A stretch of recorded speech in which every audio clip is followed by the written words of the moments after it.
भोजपुर के जवनिया गांव में देखिए गंगा का विकराल रूप, जहां पूरा गांव कट कट के गंगा में समा गया। घर जो है वो भर भरा के गंगा नदी में जो है वो डूब गए। और ये रोते बिलखते लोगों को एक बार देख लीजिए। ये सब लोग रो रहे हैं, परेशान हो रहे हैं, क्योंकि उनका पूरा घर जो है, उनका पूरा सामान जो है वो गंगा नदी में प्रवाहित हो गया। और मजे की बात यह है कि हर साल ऐसा खेल जवनिया गांव के साथ होता है।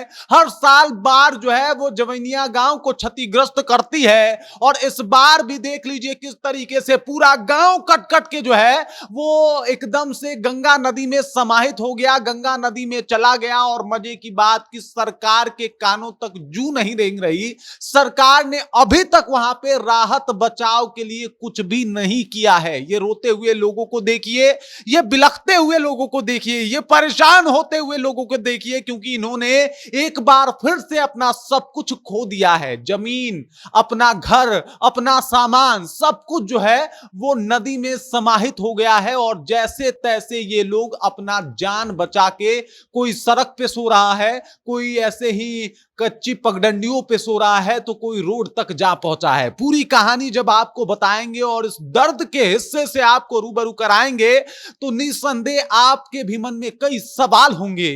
और ये सवाल सीधे तौर पे सरकार से होंगे। पूरी कहानी आपको बताएंगे, सब कुछ से आपको रूबरू कराएंगे, लेकिन उससे पहले मेरा परिचय जान लीजिए आप। मेरा नाम है रजत और आप जनता जंक्शन देख रहे हैं। इन तस्वीरों को देख लीजिए कि किस तरीके से भरभरा के घर जो है वो गंगा नदी में समाहित हो रहा है। और एक घर बनाने में कितना मेहनत लगता है, ये बात ना तेजस्वी यादव को समझ में आएगा, ना नीतीश कुमार को समझ में आएगा। ये इस बाबा से पूछिए जो बिलख रहे हैं, रो रहे हैं, क्योंकि उनका सब कुछ इस नदी में चला गया है। इन महिलाओं से पूछिए जो रो रही हैं, बिलख रही हैं, क्योंकि उनका सब कुछ खत्म हो गया है। जवनिया गांव पे एक बार फिर से गंगा का आफत बरपा है। गांव धीरे धीरे कट कट के एकदम से नदी में समाहित हो रहा है। और ये दृश्य अपने आप में दिल दहला देने वाला है। ये दृश्य अपने आप में डरा देने वाला है। लोग भी खौफ में हैं कि न जाने जलस्तर कितना बढ़ जाए और इसके बाद इनके साथ फिर से वही हादसा दोहरा दिया जाए जैसे पहले होता आ रहा है। इससे पहले आपको बता दूं कि सुदामा प्रसाद जो आरा के सांसद हैं, वो एकदम फोटो खिंचाने गए थे। उन्होंने कहा था कि भाई हम 9 करोड़ रुपए आवंटित किए हैं, अब गांव में बाढ़ नहीं आएगा। तमाम जो है इसके ऊपर बांध जो है वो बांधे जा रहे हैं। गिट्टी और बालू वाला जो बोरा होता है उसे रख के हम लोग जो जल का कटाव है, जो जल का फ्लो है, उसको रोकेंगे, जल का कटाव जो है उसको कम करेंगे। लेकिन अफसोस उनके दावे भी एकदम से भरभरा के गिरे हैं। सिर्फ इन बुजुर्ग का घर नहीं गिरा है। और ये सब तस्वीरें बता रही हैं कि भाई साहब जवनिया गांव पे एक बार फिर से जो है वो आफत टूट पड़ा है। जवनिया के साथ ये पुराना किस्सा है, हर साल होता रहता है। हर साल वहां पे इसी तरीके से बाढ़ आती है और वहां के तमाम लोग जो 500-600 लोग रहने वाले हैं, वो लोग इसी तरीके से परेशान हो जाते हैं। हर साल पलायन करने को मजबूर हो जाते हैं। लेकिन अफसोस हमारी सरकार हाथ पे हाथ धरी हुई बैठी हुई है। और ऐसा नहीं है कि बाढ़ बिहार में पहली दफा आया हो, हर साल बाढ़ से प्रभावित होता है बिहार।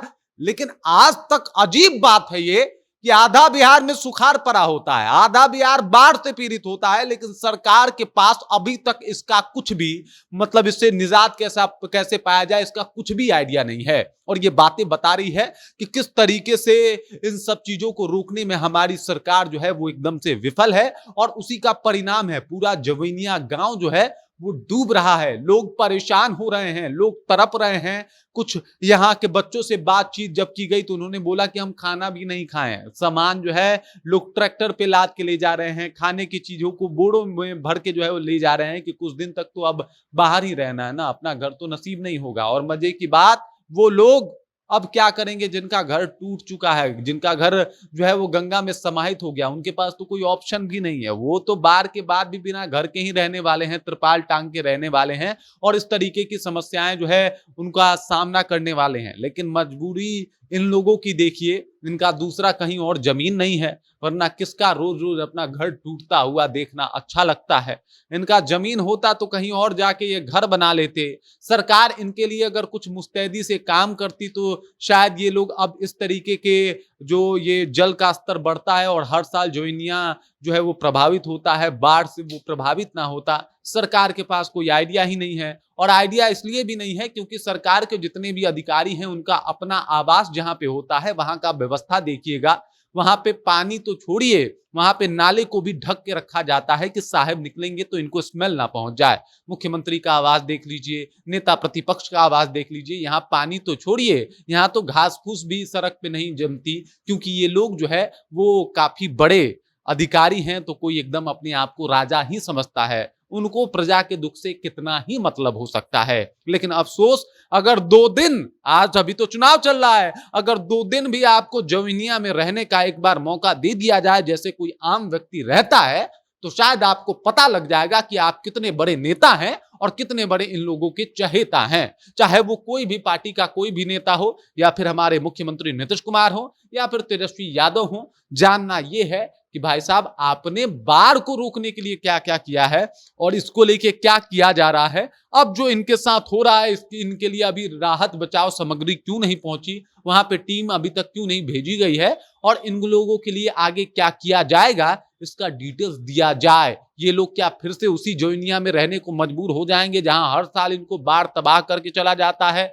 या फिर जोइनिया का बांध इतना मजबूत बांधा जाएगा कि बाढ़ इन लोगों का कुछ ना बिगाड़ पाए, या फिर कुछ और प्लान है सरकार के पास, या हर साल की तरह सरकार इस बार भी ऐसे ही मतलब भगवान भरोसे बैठी हुई है। पूरी कहानी जो है वो यही है। और ये कहानी जब जब देख रहा हूं, इन रोते हुए चेहरों को देख रहा हूं, इन लोगों को देख रहा हूं, तो दिल रूद रहा है, इंसान परेशान हो रहा है कि आखिरकार अब इसका क्या ही किया जाए। बाकी इस खबर, इस जानकारी को लेके और इन तस्वीरों को देखते हुए आप क्या सोच रहे हैं, आपके जहन में क्या कुछ चल रहा है, कृपया कमेंट कीजिए और अपना विचार हम तक पहुंचा दीजिए। बाकी आप देख रहे हैं जनता जंक्शन और मेरा नाम रजत है।